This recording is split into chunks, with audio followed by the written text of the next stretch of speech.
মেকআপের একদম পাউচ বার করে বসেছি বলে ভেবো না প্রচুর সাজছি, কারণ অফিসে যাওয়ার সময় না সাজের মন থাকে, না ইচ্ছা আর না সময়। তো একটুখানি ওই লিপস্টিকটাই পরি আর কি আমি, ওইটাই সাজ আমার বলতে পারো। আর তাছাড়া তো এতই গরম যে এই গরমের মধ্যে সাজার কোনো মানেই হয় না, কারণ সাজ তো গরমে ঘামেই গলে পড়ে যাবে।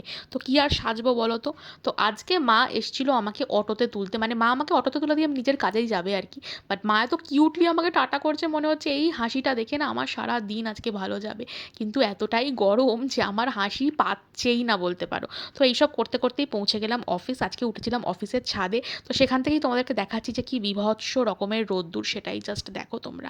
আর আজকে অফিসে একজন কলিগের বেবি হয়েছে, সেই উদ্দেশ্যে আমাদের সবাইকে কিন্তু আজকে সুন্দর সুন্দর খাবার দাবার খাইয়েছে, তো সেটাই খেলাম।